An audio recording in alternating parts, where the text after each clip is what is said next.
Cannot complain. Good to see you, man. See you, bro. Man, welcome to Espressos with Napoleon, man. Yeah, man. I haven't had too much espresso this morning. I think this is probably like my second one right now too, man. It's been one of those days. The market's going crazy right now, It's crazy, so man. we got to keep our gas levels right with these coffees, man. For sure. Well, this is Gin and Real. It's called the Sip. It's the espresso, the coffee shop on top. Down below, or really just inside deeper, it's a speakeasy called Gin and Real. Very, very beautiful area here in the Desert Ridge Market. So I just love being out here, man. So I appreciate you coming and hang out. Man, thanks for having me. It's a pleasure. So like I always like to introduce, not necessarily introduce, you work with me very closely, but this is the first time we've had conversation at this level, or I should say in this format. Right. This concept is really about talking to my partners one-on-one, talking about real-time real estate issues and how your arm in the journey helps prepare and make, you know, the transition into homeownership seamless. So I really like just talk a little bit about yourself, who you are, and how we, you know, do business and operate. Right, man. Well, I'm Nate, Mortgage Dope. I like to call it, because of the obstacles I've had to overcome to get to this place. So,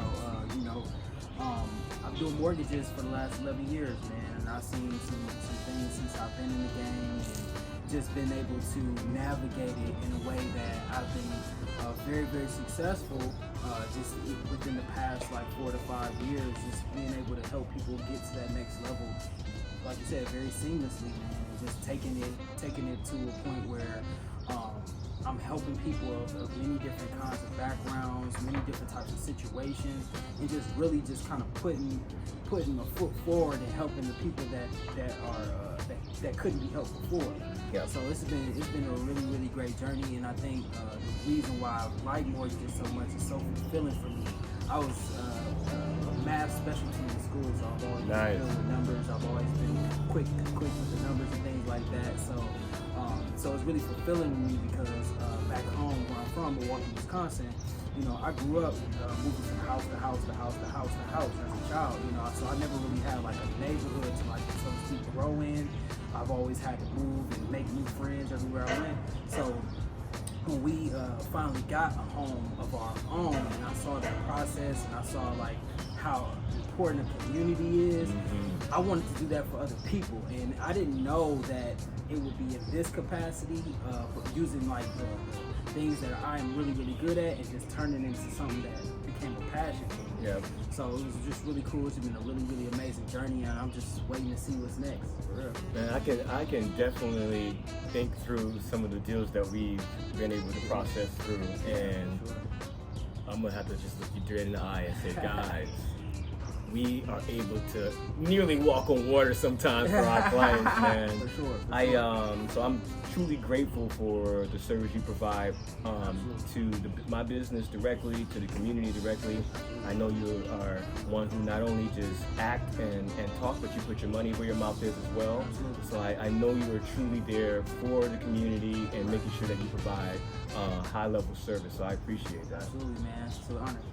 So I want to just break down a little bit about the real estate market right now, because tides are changing a bit. We're in a market now where, you know, interest rates, they're technically going down, even though they're up and down. But for the most part, we're seeing, you know, level interest rates, right?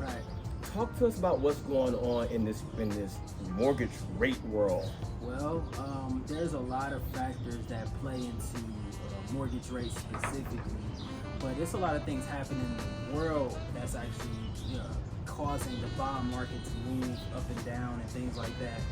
One of the biggest things is inflation. So inflation went up in 2022, which made mortgage rates go up. Now inflation is coming down slowly, so it's making the rates come down. So that's been a big factor. Unemployment rates, that has been increasing, and now it's kind of going down a little bit. Now it's increasing a little bit, it's going down a little bit. So things that happen in the world is what truly affects mortgage rates specifically.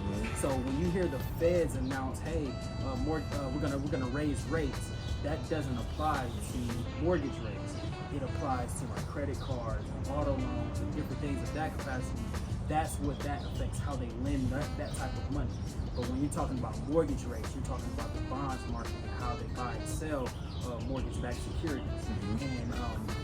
And with that being said, right now they are actually going down, just trickling down little by little. So some big events are happening. I mean, even just today, inflation numbers came out, and inflation is going down just a little bit more for March. So now we're at a point where it's like, okay, what are we going to do? So, with the decreasing interest rates, I think that more people are going to start going into the market and trying to figure out how they can become a player in the market or buy their first home, things like that. So, and I think it's important too. You talk about the decrease in interest rates in order to start that seller frenzy type, movement. Right. Honestly, from my standpoint, we currently have that in our market now. So rates aren't a direct correlate. It doesn't directly correlate to the movement in the market now. Right. Within just say the past month. First of all, before I go there, what a lot of people don't understand about real estate is we look at a lot of lagging indicators.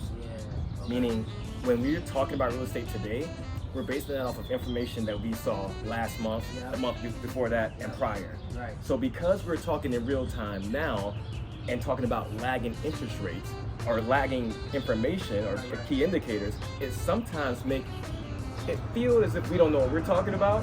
Because today we say this and then tomorrow we say something opposite. Volatile all over the place. So I said that to say, just like maybe last month, I was saying that new builds are the place to go. They're offering tons of concessions. The pricing is affordable. They're doing everything possible to pull someone into that new build market. Absolutely. This month, I'm telling you, the new build market looks a lot different. I'm not seeing concessions a lot from builders anymore.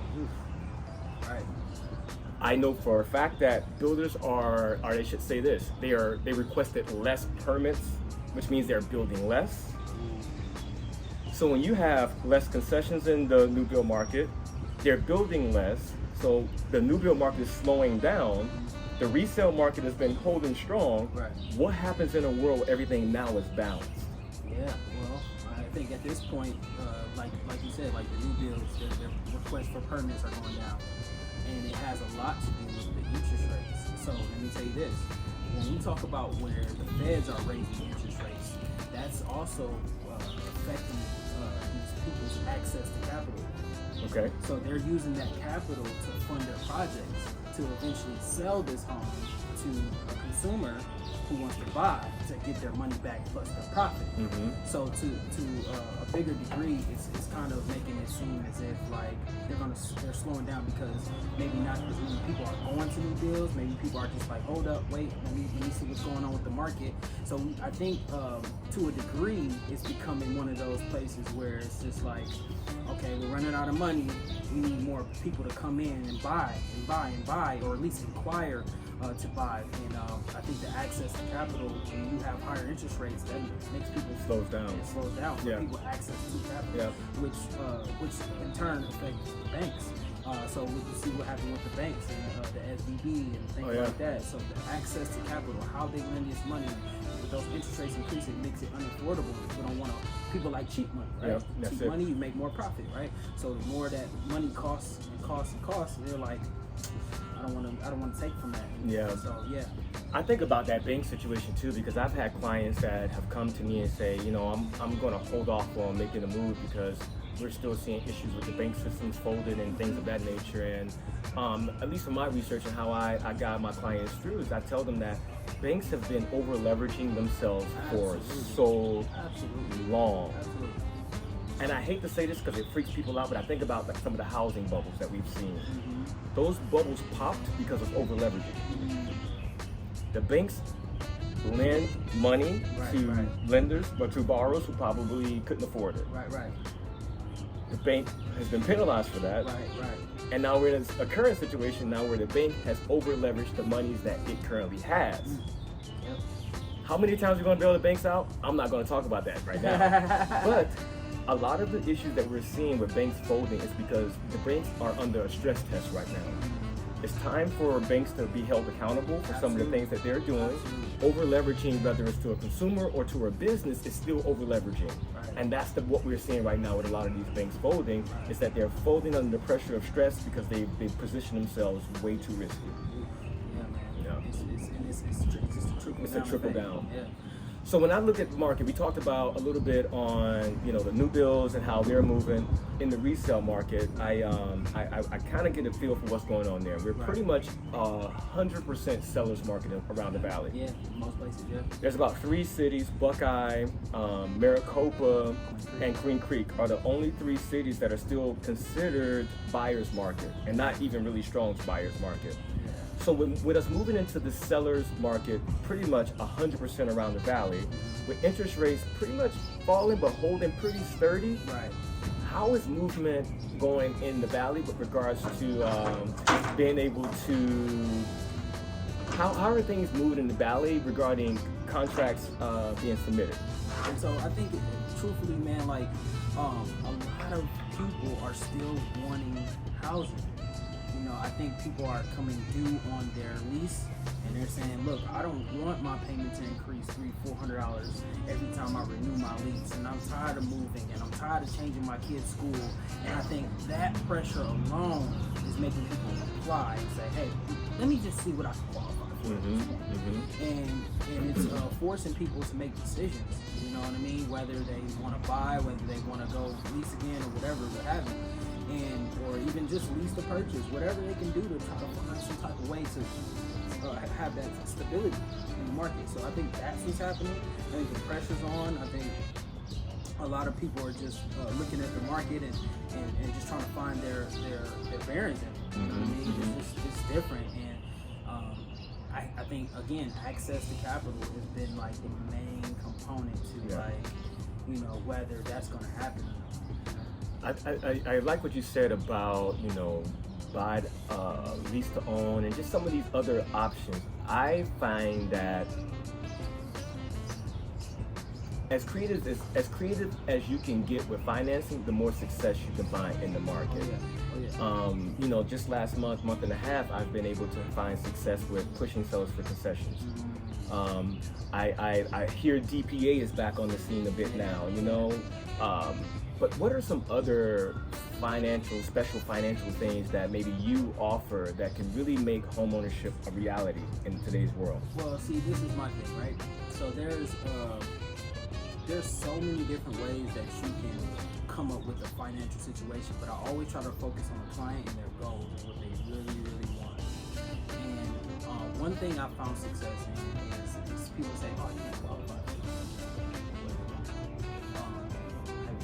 Considered looking at duplexes because you can be using that income to help you qualify for more. And typically duplexes cost a little bit more, you know. But you know, you add about $1,500, $1,600, $1,700 to your income from the rent of that opposite room that's not a non-used room. Correct, and that could be a game changer. You know, just to taking your pre-qual from 300 to 500 to 600 and things like that. So just being able to have that mindset to say, you know, hey, you know, in 5 years, because I always talk to my clients, hey, what's your goal? Hey, in 5 years, I'm looking to turn my house that I'm living in into investment and then go and buy another property. So it's like, you know, looking at that and saying, okay, well, how can I make that a reality now? So boom, adding more income and getting rental data for places that's in the valley and adding that income. So that's one way. And I actually have a DPA that allows for you to buy multi-families.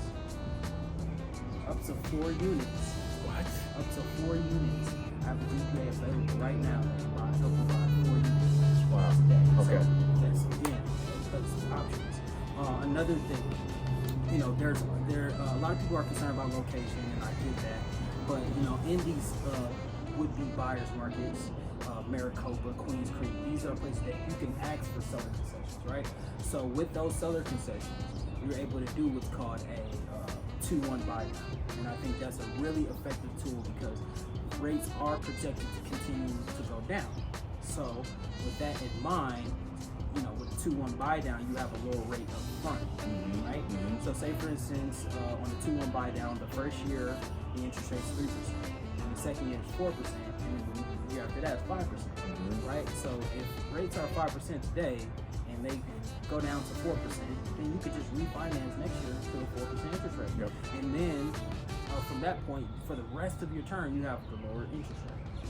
So you have to be able to, paint that picture for clients and say, hey, there are options to get a lower rate right now. Just have to know how to strategize and have the right team. That's it. You have to have the right team. The right team to be able to get these type of deals done. You still have to qualify at the higher interest rate, but this is a way for you to leverage a lower rate right now, temporarily, until rates get better, and then you refinance when it's better. Yeah, it kind of goes back to the whole, guys, what I can't do for you is reproduce the house for you. Right. So if we get you into the house now with some special financing, maybe a bit uncomfortable now, or it may not. I mean, the market really isn't as bad as people making it out to be. Absolutely. You win, right? You build equity while we wait for rates to drop. Right. You're not paying anyone else's mortgage, you're paying your own mortgage. Exactly. You can't refinance rent. You can't refinance rent. Oh, I didn't mention this, and a lot of lenders don't do this, and I just don't know why. So a lot of people don't know that if you make under a certain amount, say for instance, the area median income is $83,000 for Maricopa County. So people that don't make that much per year, they are entitled to a first-year credit as a home buyer, first-time home buyer. It's called an MCC credit, where it adds $160 towards their income, so that they can qualify for it too. A lot of lenders don't do that, and I don't understand why they don't do that. But a lot of lenders may not know. So an MCC credit can help your client go from not qualifying for something to qualifying for something. And in my mind, it feels like what comes to mind on how that can be beneficial, a DTI situation. Absolutely. Like debt to income, not quite right. Right. You have to have more income. There's nothing we can move around. You just have to have more income. Absolutely. That is a way that now you provide a service to provide some income to get deals done. Yep. That's why I work with the man. That's exactly why I work with the man. Man, special financing, it's making our market really stay afloat. I appreciate when I can work with professionals like you who have their ear to the ground, and we are ahead of the information before it hit our market. And this big buzzword that I'm hearing right now, or this financial tool that I'm hearing right now, really isn't new. It's been around since COVID, but now it's surfacing again. This whole 40-year FHA loan, what is going on in that space? Is it a good tool to use, and how could we find value using it with our clients? Wow, man. It's crazy because, and I don't, I just wanted to take the opportunity to let people know that there is no such thing as a 40-year FHA mortgage. I cannot go into my system and originate a 480-month loan through FHA. I just like to dispel that rumor. And shame on the LOs and the real estate agents, unfortunately, that posted that and didn't do the research or didn't ask the questions to the loan originators and say, hey, is this a real thing? Before posting it and going out there and saying, hey, this is what it is. And and it's so easy to run with a breaking news, right? It's so easy to just look at something and say, oh, this is attention grabbers, just grabbing attention. Sounds good, but after reading the rules and everything from FHA, this is more of a tool for people that are in situations where they don't want to go into foreclosure. They can't make their mortgage payment, and there's people out there who've been laid off from their jobs and different things like that. So this is a tool used to help people that are going possibly can't make their mortgage payments, don't want to go into forbearance or foreclosure. It's a forbearance product actually, where they can stretch their term out and lower their payment and be able to make their mortgage payment going forward. So it is a tool that someone who's financially in hardship and wants to still be able to continue on making their payment. So it's used mostly for refinancing purposes? No, so it's for people that can't make their mortgage payment or can't quite fit their mortgage payment and they have an FHA financing. So FHA says, okay, we will allow for you to go into forbearance where you can still stay in your house and make a lower payment going forward using this forbearance product. Kind of sound like what they did with student loans during COVID. Yeah, put in a forbearance, hold off on payments, you won't be penalized, but we're going to tack it on to the back of the loan. Right, there you gotcha. go. Yep. See, that's why it's important to stay plugged in, because attention grabbing is out there. We're in an oversaturated market right now with everyone trying to grab our attention. Right. That's the reason why we have these moments, man, to really break it down, pull back the layers, and really talk about what the true essence of what this tool is, what it's used for, its purpose, and how we execute it. Right, absolutely, man. And it's just important to stay, get information from licensed professionals that do this every single day, man. I'm a guideline nerd, so I'm gonna figure out what's going on, what's new, what's hot, and try to get it to the people as soon as I possibly can. Now that we have the internet, we have social media, we're able to push out information to people super fast. And it's important that people like us, licensed professionals that do this every single day, to push that information out to people, to help people and guide them into the right position to do good things with their lives. I agree, man. I agree. Well, I'm here again with my guest, Nate, with Guaranteed Rate Lending, one of my partners, guys. We look forward to continue to provide good, useful information to the community. If you guys have anything that you want to know about, feel free to drop some comments or reach out to us. Nate's information will be left in the comment section as well. On that note, guys, enjoy the rest of your day.